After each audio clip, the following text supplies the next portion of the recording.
Olá a todos, estamos reunidos para refletir sobre o Evangelho do terceiro domingo da Quaresma.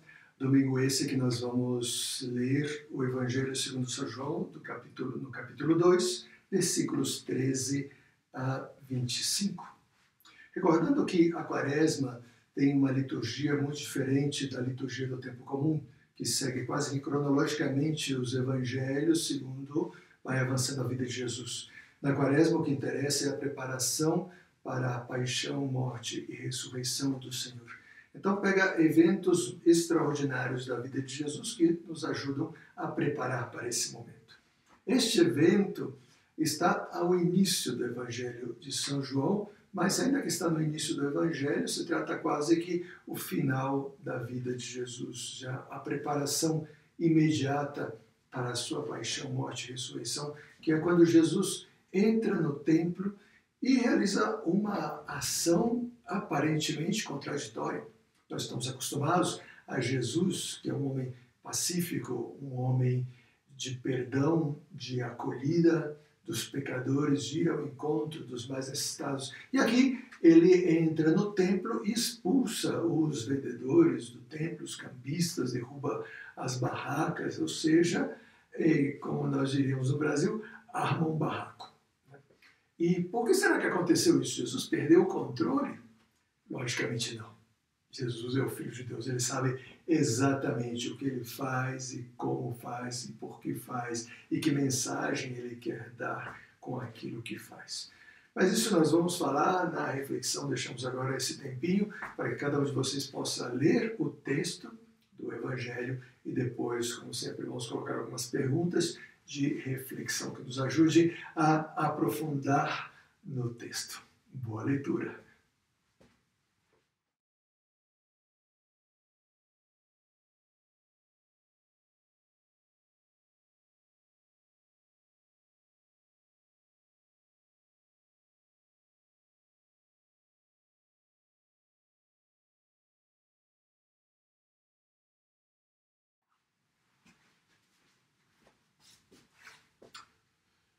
Esse evangelho começa dizendo que estava próxima a Páscoa dos judeus. Então, já querendo dizer que estava próxima a paixão e morte de Nosso Senhor quando ele subiu a Jerusalém. Ele estava, então, na Galileia e vai para a Judéia. Se disse subir, porque a Galileia está geograficamente mais baixa, a Judéia, e, sobretudo, Jerusalém está na montanha. Então, Jesus sobe a Jerusalém e vai diretamente ao templo. Em todo Israel existia um só templo, e esse templo se encontra em Jerusalém, a capital do reino, a cidade santa. Jerusalém significa cidade de paz. E essa cidade foi onde o rei Davi, que conseguiu finalmente conquistar os reinos que estavam ao redor e conquistou a paz para Israel, depois de muitas batalhas, estabeleceu aí, em Jerusalém, a capital do reino. Mas foi o seu filho Salomão quem construiu o grande templo, o único templo. O templo que primeiro foi inspirado a Moisés, Deus mesmo inspirou a Moisés como deveria ser esse templo, em forma de tenda, porque Moisés ainda estava com o povo que tinha saído do Egito. Não? O povo sai do Egito e peregrina 40 anos no deserto. Nesses 40 anos, Deus inspirou um templo em forma de tenda. Isso durou até que Salomão construiu um templo de material, de pedra, gigantesco, majestuoso, maravilhoso, incrível, estupendo, fenomenal. Esse templo era a joia de Israel e o centro do culto.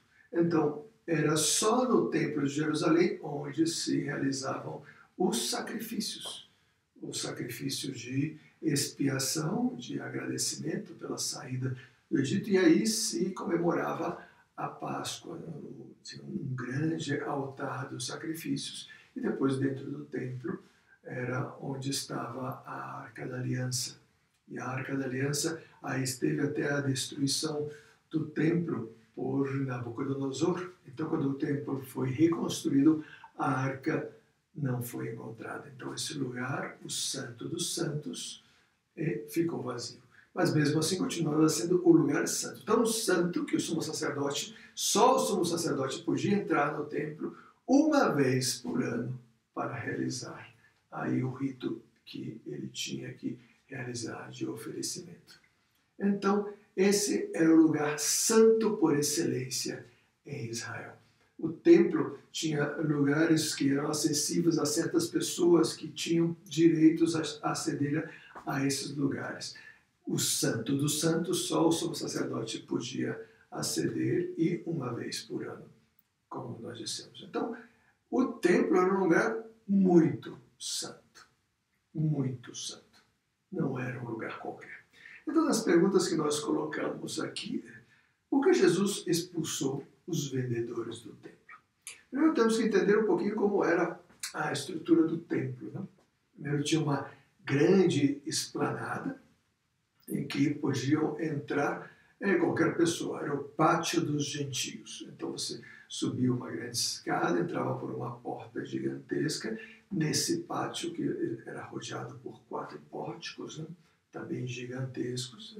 E esse pátio dava acesso a um pátio interno, também aberto, que também tinha rodeado de pórticos, ou o pátio das mulheres, que depois dava acesso ao pátio dos homens. Na frente desse pátio, pois estava o altar dos holocaustos, onde eram sacrificados os cordeiros, né? E aí eram queimados. E aí dava acesso ao edifício enquanto tal.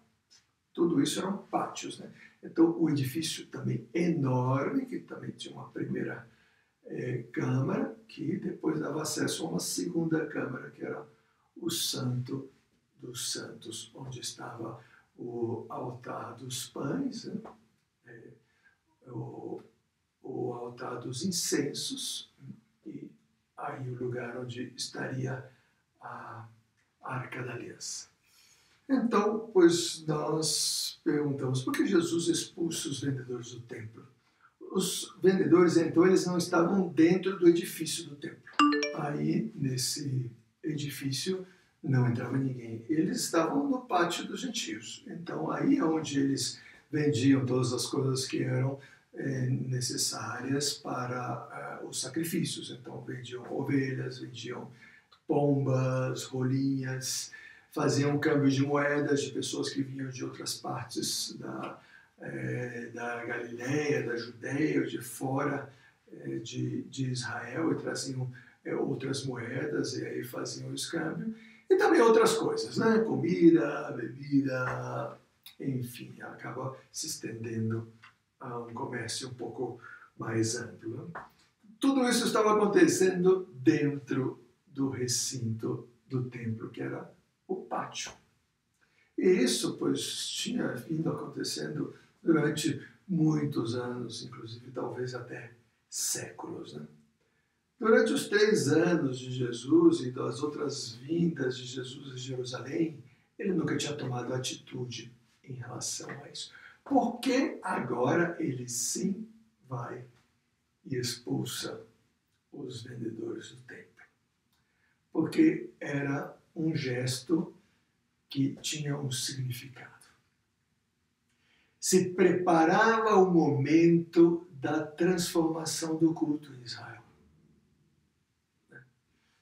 Até esse momento, pensemos em toda a história de Israel, como Deus foi preparando a humanidade para a redenção. Cria um povo, chama Abraão, pois esse Abraão é pai de Isaac, que é pai de Jacó, que é pai das 12 filhos que dão origem às 12 tribos de Israel, acabam sendo escravos do Egito. Moisés, 400 anos depois, liberta esse povo de cabeça dura, não aceita a Deus como Deus lhe propõe, então peregrina por 40 anos se purificando no deserto, até que já estava mais preparado para entrar na terra prometida, a terra de Canaã. Mas mesmo assim eram reinos divididos, até que finalmente, pois o rei Davi unifica todo Israel sob um só reino, e finalmente o seu filho Salomão constrói esse templo. E todo esse tempo, né, desde a saída do Egito até a construção do templo, oferecendo sacrifícios de cordeiros, e agora no templo, depois o reino se divide outra vez, o reino cai, invadido por estrangeiros, retorna do estrangeiro, é reconstruído e chega o momento da vinda de Jesus.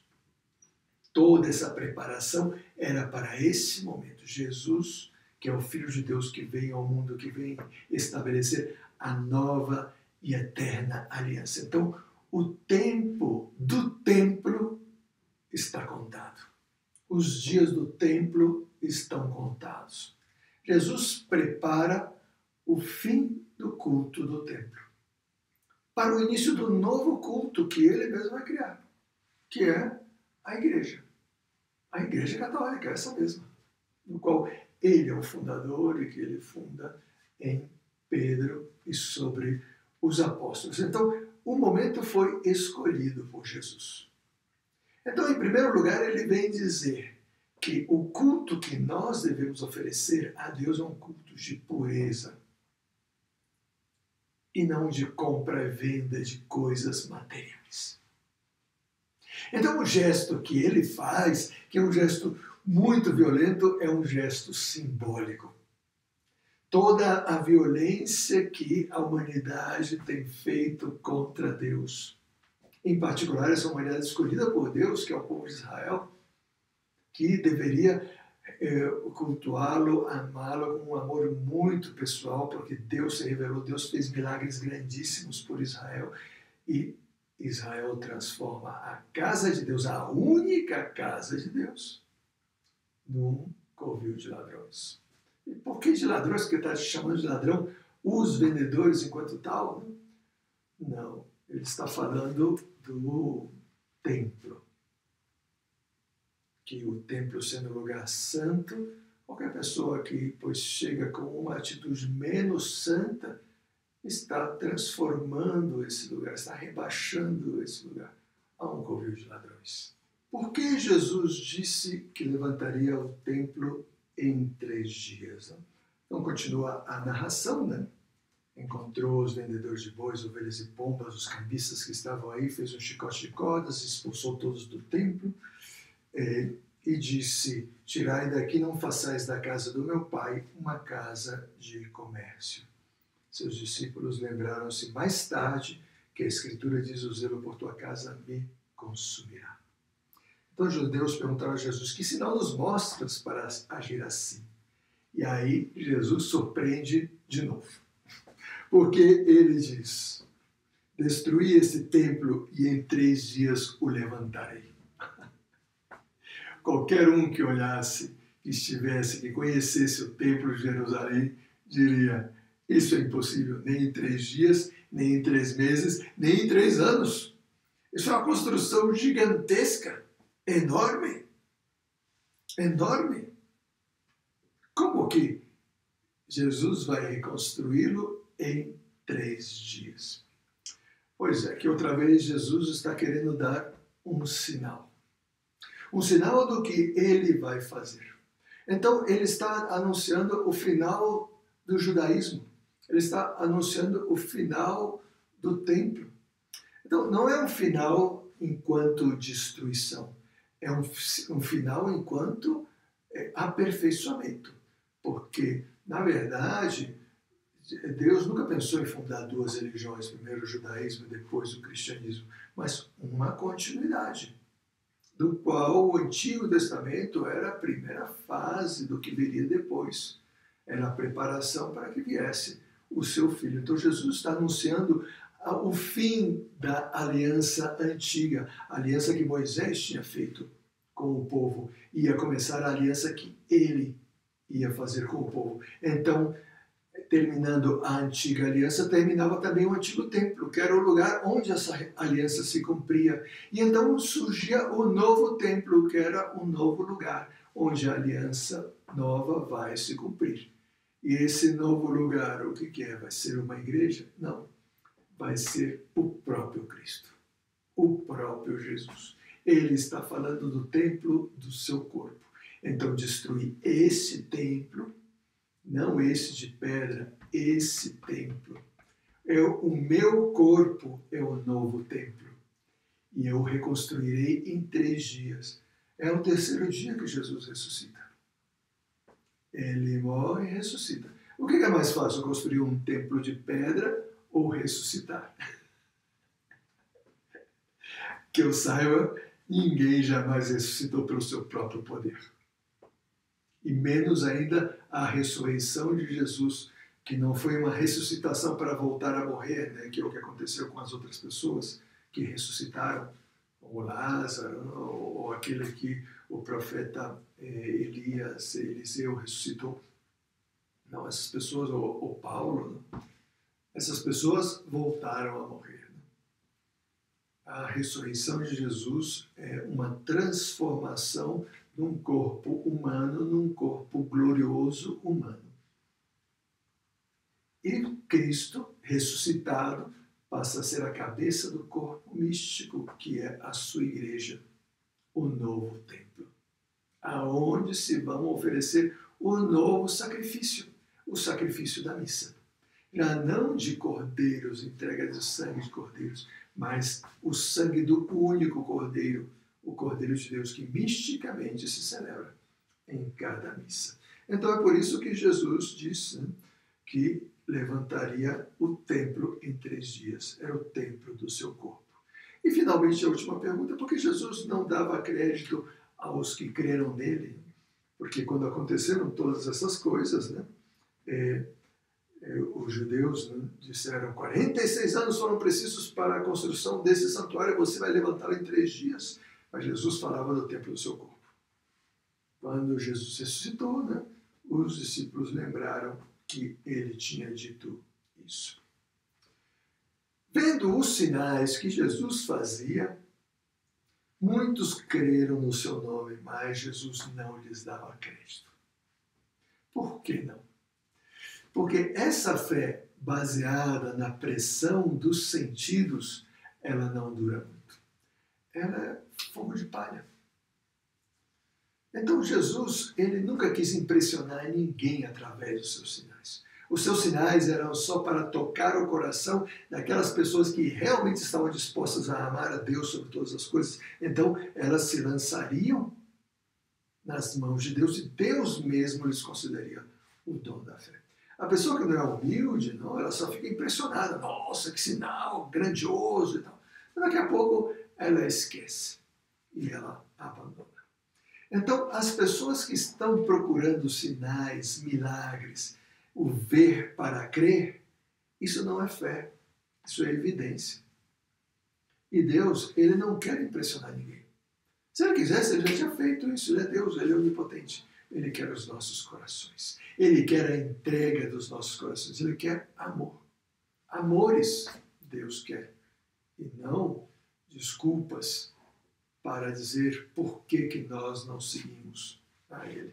Reclamações para dizer para Ele o que Ele deveria fazer para que eu me dignasse seguir a Ele.